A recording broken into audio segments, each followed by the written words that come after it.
Bom, a gente está na quaresma, né? Esse tempo litúrgico que nos convida à reflexão, ao autoexame, ao arrependimento. E práticas espirituais que nos guiem, ajudando a gente a meio que recalcular a rota.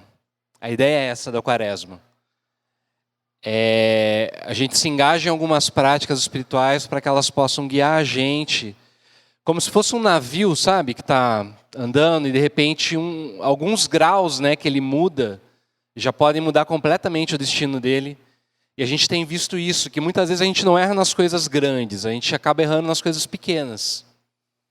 Por isso que nosso tema é Quaresma, tempo de cuidar do óbvio. E a gente já falou sobre o cuidado que a gente precisa ter com o nosso sono, cuidado com a comida. Domingo passado a gente falou sobre o cuidado com o descanso, mas enfatizando muito a questão de que esse descanso ele precisa gerar dignidade para todas as pessoas, principalmente as mulheres, que têm sofrido tanta violência, tanto abuso. Então a gente tem falado sobre isso, e hoje eu quero continuar então essa reflexão, falando sobre a importância de nós cuidarmos do corpo, principalmente no que tange a nossa sexualidade. Então a gente vai olhar para o texto que está lá em 1 Coríntios, capítulo 6, do verso 12 ao verso 20. 1 Coríntios 6, de 12 ao 20, convido você a ler comigo. Igor, você pode ler para a gente? Alguém vai dizer, eu posso fazer tudo o que eu quero. Pode sim, mas nem tudo é bom para você. Eu poderia dizer, posso fazer qualquer coisa, mas não vou deixar que nada me escravize. Outro vai dizer, o alimento existe para o estômago e o estômago existe para o alimento. Sim, mas Deus acabará com os dois. O nosso corpo não existe para praticar a imoralidade, mas para servir ao Senhor. E o Senhor cuida do nosso corpo. Pelo seu poder, Deus ressuscitou o Senhor e também nos ressuscitará a nós. Será que vocês não sabem que o corpo de vocês faz parte do corpo de Cristo? Será que eu vou pegar uma parte do corpo de Cristo e fazer com que ela seja parte do corpo de uma prostituta? É claro que não. Ou será que vocês não sabem que o homem que se une com uma prostituta se torna uma só pessoa com ela? As Escrituras Sagradas afirmam, os dois se tornam uma só pessoa. Porém, quem se une com o Senhor se torna espiritualmente uma só pessoa com Ele. Fujam da imoralidade sexual. Qualquer outro pecado que alguém comete não afeta o corpo, mas a pessoa que comete a imoralidade sexual peca contra o seu próprio corpo. Será que vocês não sabem que o corpo de vocês é o templo do Espírito Santo, que vive em vocês e lhes foi dado por Deus? Vocês não pertencem a vocês mesmos, mas a Deus, pois Ele os comprou e o pagou com preço. Portanto, usem o seu corpo para a glória dele. Essa é a palavra de Deus. Vamos orar de novo? Pai, Tua palavra foi lida, o nosso pedido que o Senhor fale com cada um de nós, ó Deus, aquilo que a gente precisa nessa manhã, em nome de Jesus. Amém. Gente, Corinto era uma cidade onde Paulo plantou uma igreja. E o Eugene Peterson, ele escreve um comentário sobre essa cidade que eu queria ler para vocês, que ele fala assim, ó. Se você precisasse transportar mercadorias para Roma, de qualquer lugar do Oriente, você provavelmente passaria pela Grécia, pelo gargalo de Corinto sem Creia. Corinto fervilhava de mercadores e marinheiros em busca de diversão.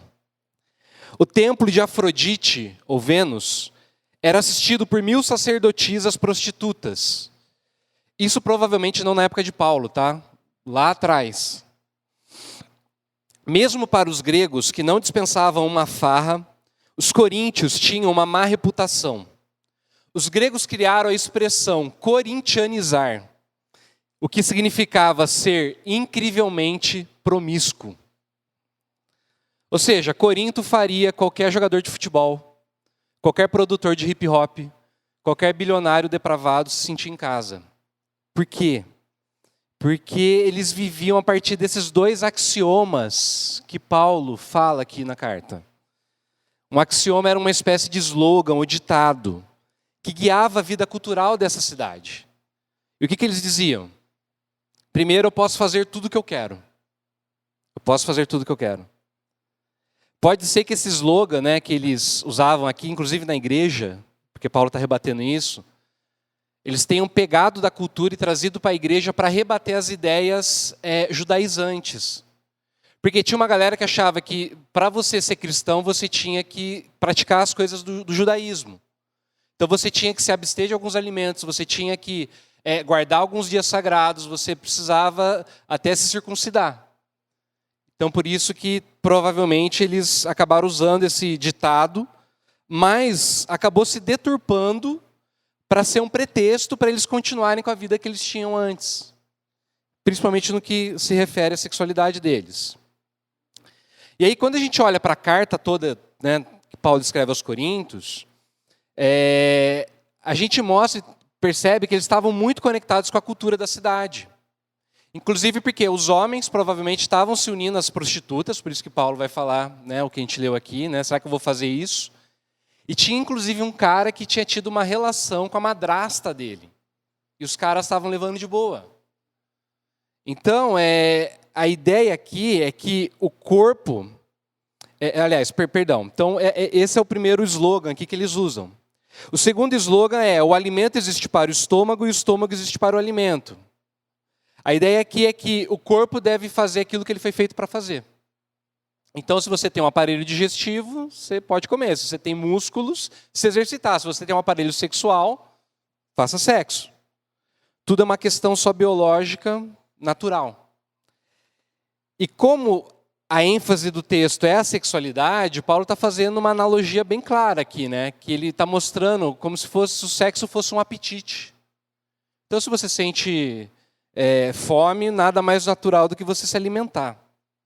Agora, quando a gente analisa o contexto da carta, a coisa ela fica mais estranha, por quê?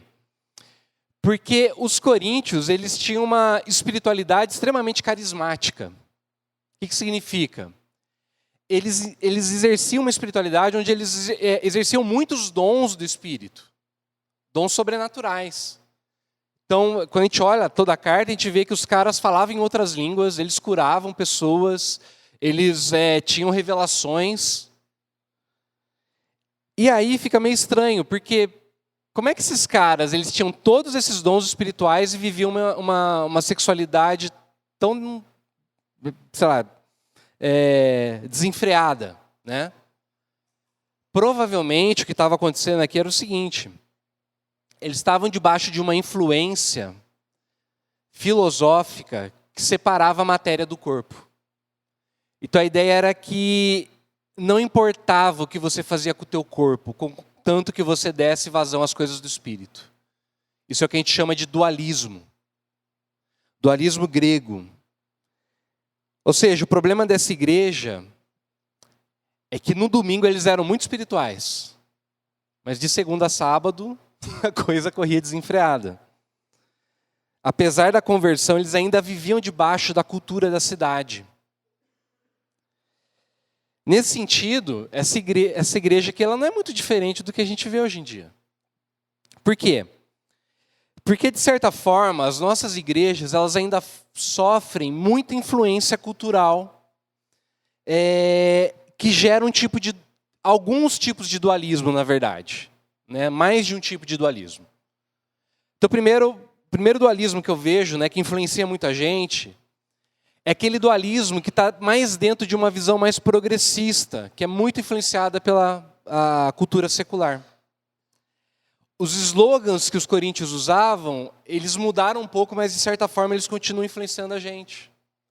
Então eles falavam: eu posso fazer o que eu quero. Hoje em dia a gente fala assim: meu corpo, minhas regras. O que está por detrás desse pensamento é que os desejos governam a nossa vida. Então, se eu sinto uma coisa, esse desejo ele se torna uma autoridade moral.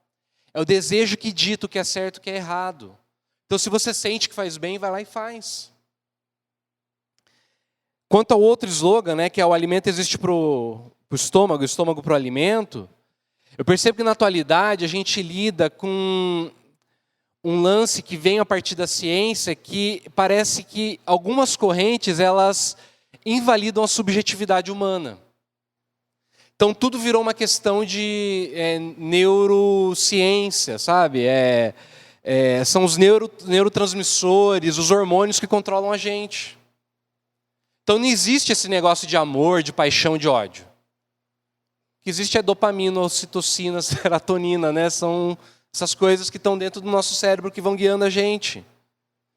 São os impulsos bioquímicos que nos governam. Então percebe que isso gera um tipo de dualismo. Então eu vivo a partir daquilo que meu corpo produz, ou, de certa forma, aquilo que meus desejos, né, me governam. Agora, é interessante que tem uma outra versão que é meio que uma reação a isso, que é a visão conservadora.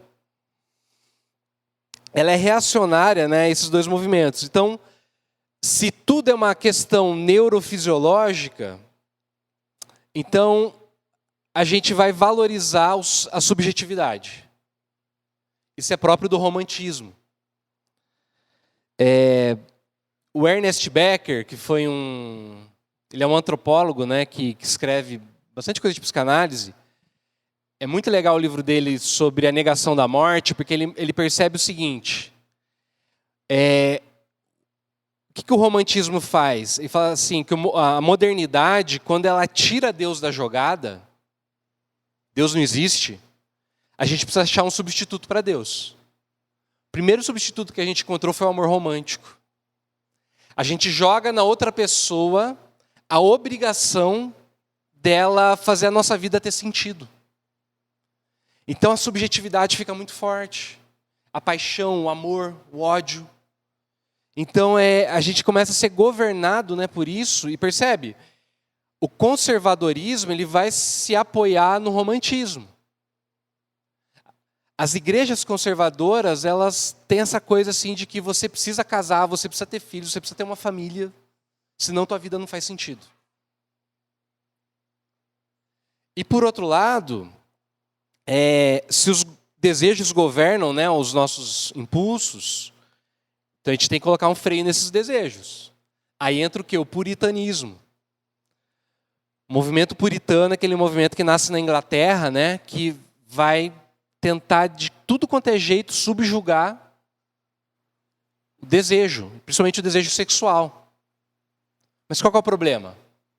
O problema é que a libido não desaparece. Ela só é desviada só. E vocês vão me perdoar agora a expressão que eu vou usar, tá? Mas é por isso que parece que quanto mais conservadora é uma pessoa, mais tarada ela é. Porque tudo que você segura e reprime, explode de algum jeito.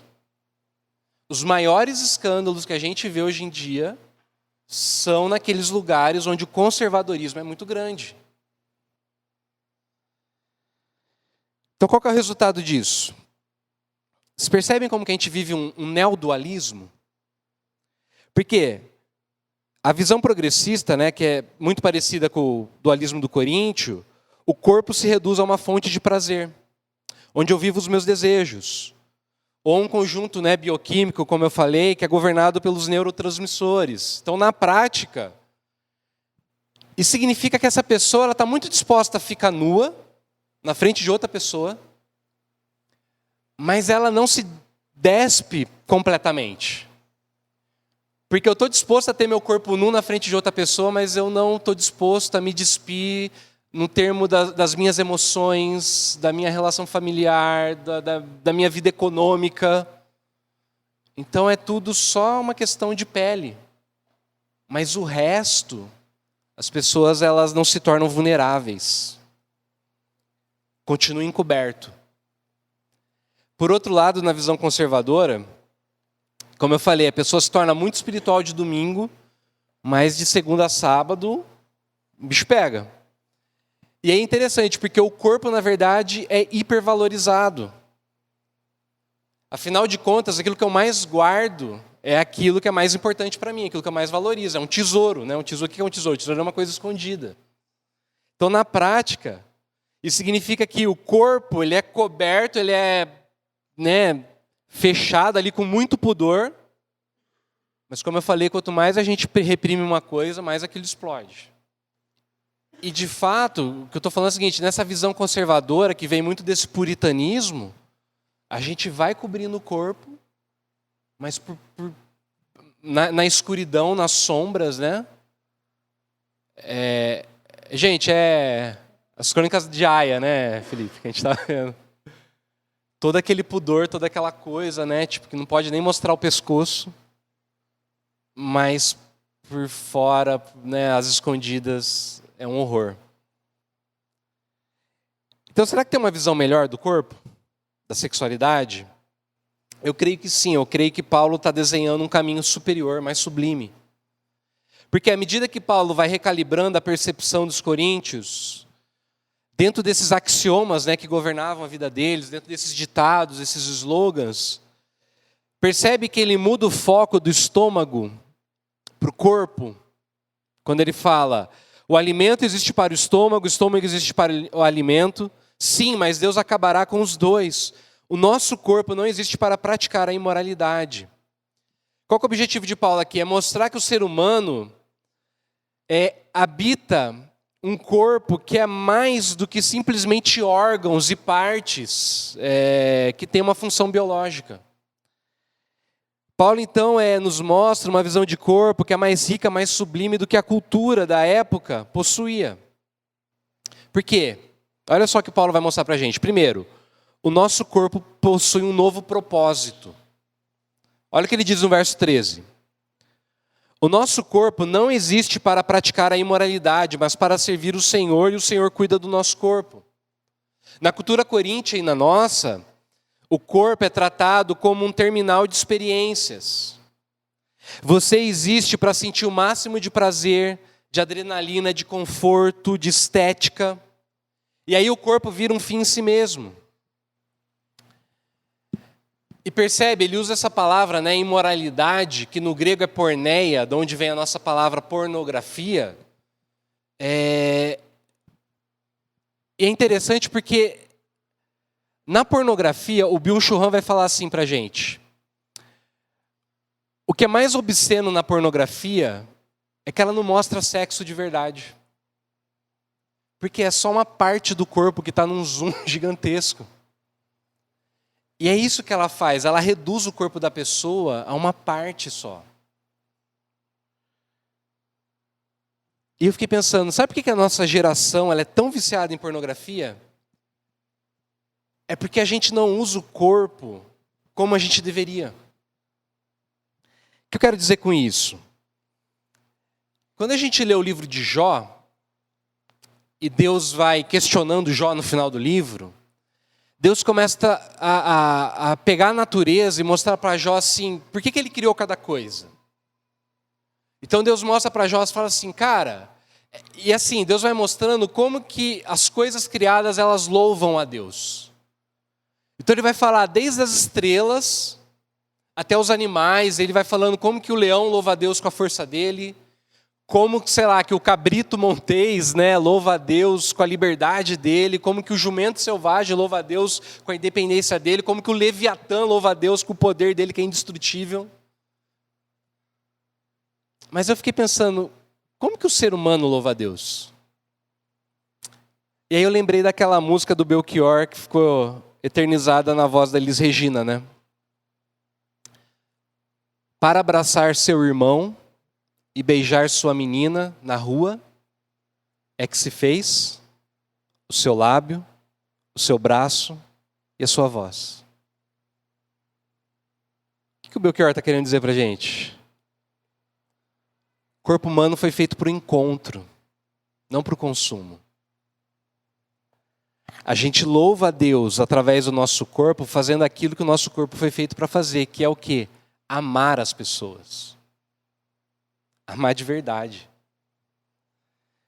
Então, o nosso corpo ele tem um propósito sublime, maior, muito maior, que é o amor. E quando a gente ama as pessoas, a gente louva a Deus. Esse é o propósito do nosso corpo. Segundo lugar, em Jesus o nosso corpo possui uma nova esperança. Olha o que ele fala lá no verso 14.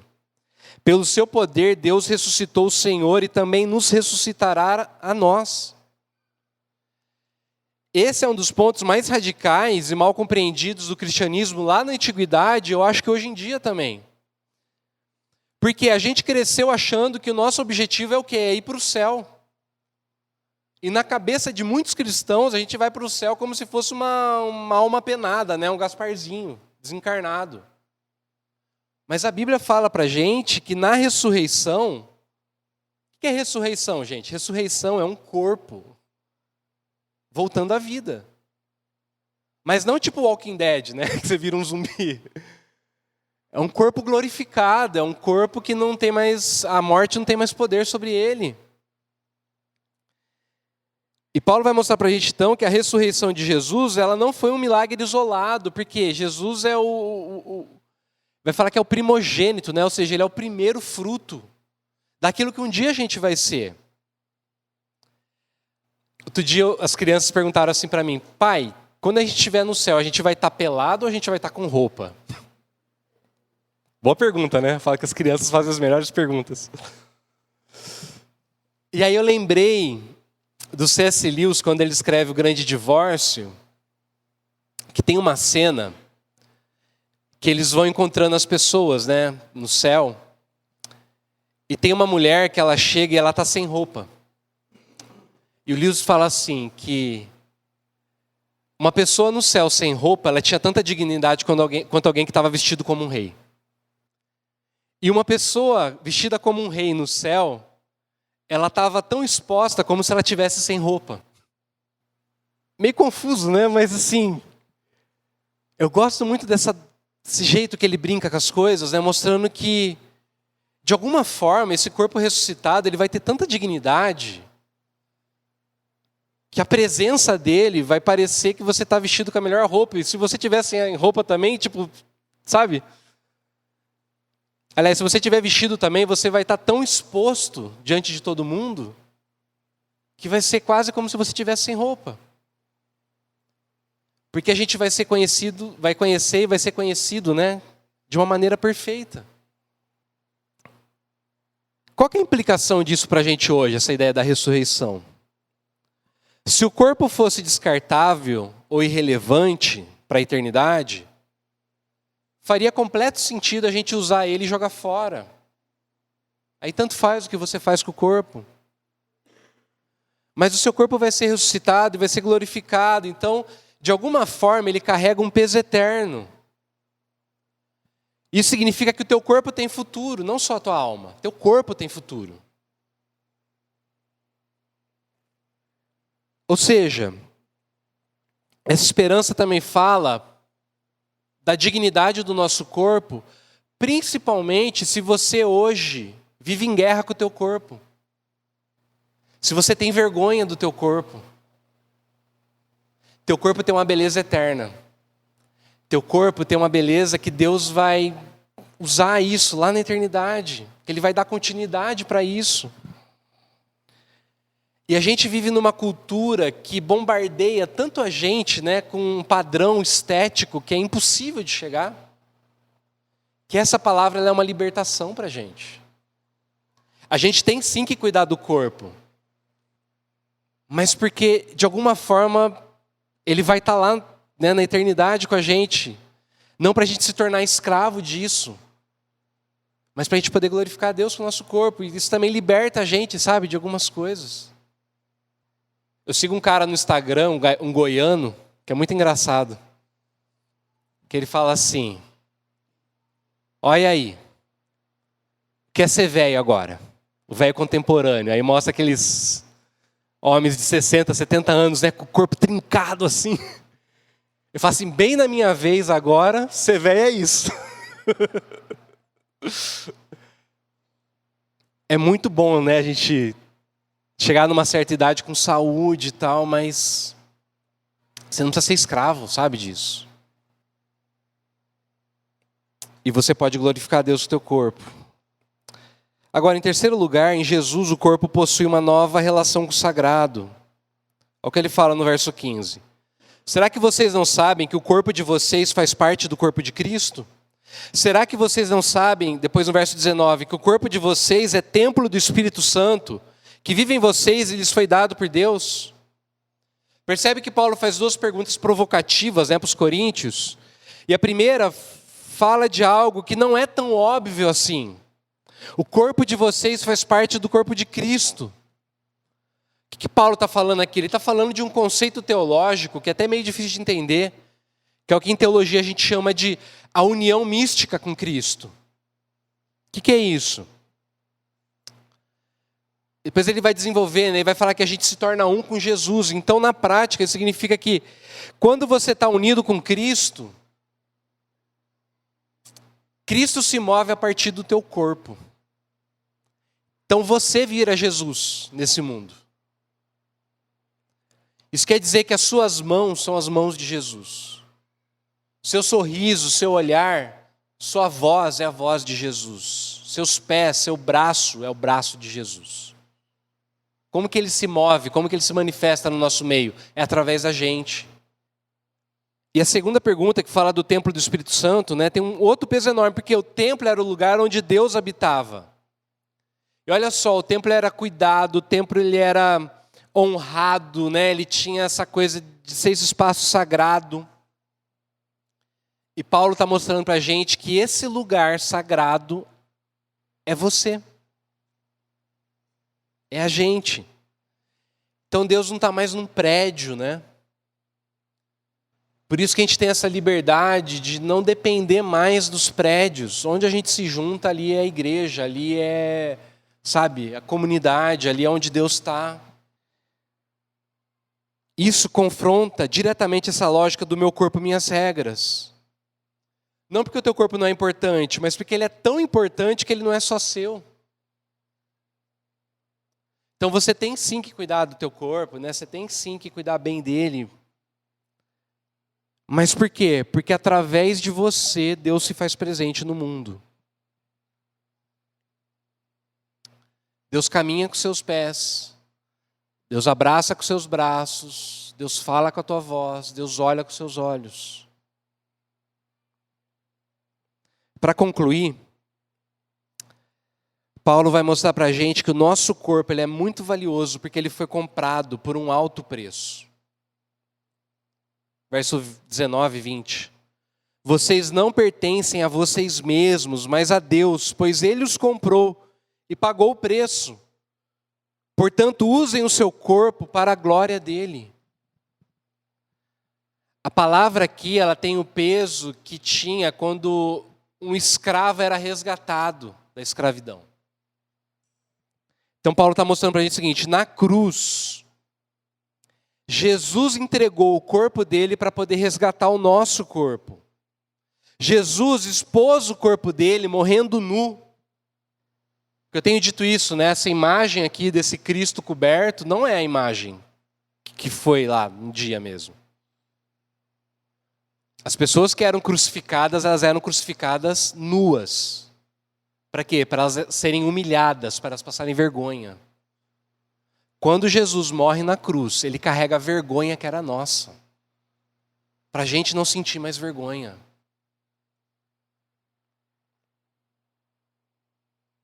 Por isso Paulo conclui: portanto, usem o seu corpo para a glória dele. É exatamente porque o preço foi tão alto que cuidar do nosso corpo não pode ser só moralismo, não pode ser só wellness, sabe? As coisas do bem-estar, né? Boa vida. Não é uma questão de puritanismo, de ser fitness, não é isso. Cuidar do nosso corpo é um ato espiritual. Cuidar do nosso corpo é um ato que glorifica a Deus. Cuidar do corpo das outras pessoas é espiritual. Então, o que isso quer dizer na prática? Eu acho que a palavra de hoje ela é um convite para a gente abandonar essa lógica dualista. Tanto a lógica progressista, onde tudo é biológico, onde tudo é só prazer, quanto esse dualismo conservador, onde a gente se preocupa demais com o corpo, mas às escondidas a gente Subverte completamente isso. É um convite para a gente viver uma espiritualidade equilibrada. Posso tudo? Posso. Mas nem tudo me faz bem. Posso tudo? Posso.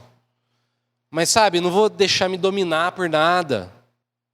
Por quê? Porque eu já sou escravo de Jesus. Ele pagou o preço, Ele comprou minha vida. Então agora eu vivo para servir Ele com o meu corpo. E percebe, servir o Senhor a partir do nosso corpo torna a nossa espiritualidade muito concreta. Não é uma coisa abstrata. Então a gente vive, né, a nossa espiritualidade cuidando do nosso corpo. Como? Eu já tenho falado. A gente precisa cuidar do nosso sono, a gente precisa cuidar da nossa alimentação, do nosso descanso, porque isso glorifica a Deus. A gente precisa desenvolver uma sexualidade saudável. Se você é casado, se você é solteiro, se você é divorciado, é viúvo, você precisa cuidar bem da tua sexualidade. E a gente precisa usar o nosso corpo para abençoar as pessoas. Para quê? Para que a nossa presença nesse mundo seja essa presença de Cristo. Onde os nossos olhos olhem como se fosse Jesus olhando para as pessoas. O nosso sorriso sorria como se fosse Jesus sorrindo para as pessoas. As nossas mãos toquem como se fosse Cristo tocando as pessoas. Então eu queria te convidar a fazer uma coisa bem simples agora. Você pode fechar os seus olhos? A gente vai fazer um exercício agora, tá bom? Eu vou te pedir um favor. Feche seus olhos, coloca a mão no teu peito. No teu coração. Você consegue sentir o teu coração batendo? Esse corpo que você habita foi comprado por um alto preço. Jesus entregou o corpo dele para resgatar teu corpo. Jesus morreu nu, exposto, vulnerável, para que você não precisasse mais sentir vergonha. Então eu quero fazer algumas perguntas para você. Você não precisa responder em voz alta. É você e Deus agora. Minha pergunta é: como você tem tratado o corpo que Deus te deu? Tem alguma área da sua vida, tem algum hábito, algum vício, algum relacionamento, algum padrão em que você tem usado o seu corpo contra você mesmo? Tem alguma vergonha que você carrega sobre o seu corpo que você ainda não trouxe isso para Jesus? Será que você tem descontado no seu corpo alguma frustração, algum sentimento de raiva, de rancor, de vergonha? Será que você tem machucado o teu corpo? Será que você tem se cortado? Será que você tem se queimado? Deus ama teu corpo. Ele morreu para abençoar o teu corpo. Vou pedir agora para você abrir suas mãos num gesto de quem recebe algo. E a gente vai orar. Senhor, obrigado por essa palavra, Deus. Meu pedido nessa manhã é que o Espírito Santo que mora em nós ministre cura nas nossas vidas, ó Pai. Que Ele ministre libertação, ó Deus. Senhor, se porventura alguém aqui, ó Pai, tem sofrido, tem guerreado contra o próprio corpo, ó Deus, que o Senhor possa trazer reconciliação nessa manhã, ó Pai. Porque esse corpo que a gente habita somos nós mesmos. Faz a gente ficar em paz, Senhor. Faz a gente se amar, ó Pai. Faz a gente olhar para o espelho e ter gratidão, ó Deus. Se alguém aqui tem se machucado, ó Pai, se alguém aqui tem tratado com desrespeito o próprio corpo, ó Deus, que o Senhor possa trazer perdão, ó Pai, que o Senhor possa trazer pacificação, ó Deus. E Senhor, que o Senhor perdoe os nossos pecados, ó Pai, que o Senhor perdoe as coisas que a gente tem feito contra a gente mesmo, ó Deus. Para que a Tua presença em nós, ó Pai, possa ser percebida, para que a Tua presença em nós possa ser sentida, ó Pai. Por nós mesmos, ó Deus, e pelas pessoas que nos cercam. Que na nossa casa, na nossa família, ó Deus, as pessoas vejam que o Senhor habita em nós, que no nosso trabalho, ó Pai, que nos nossos relacionamentos, ó Deus, nas nossas rodas de amigos, ó Deus, as pessoas possam perceber o Senhor vivendo em nós, ó Deus. Derrama sobre nós, ó Pai, cura. Derrama sobre nós, ó Deus, libertação. Derrama sobre nós, ó Pai, reconciliação. Porque o Senhor pagou um alto preço. Que a nossa vida possa ser consagrada ao Senhor, ó Deus. Tudo aquilo que a gente é, tudo aquilo que a gente tem. Em nome de Jesus. Amém.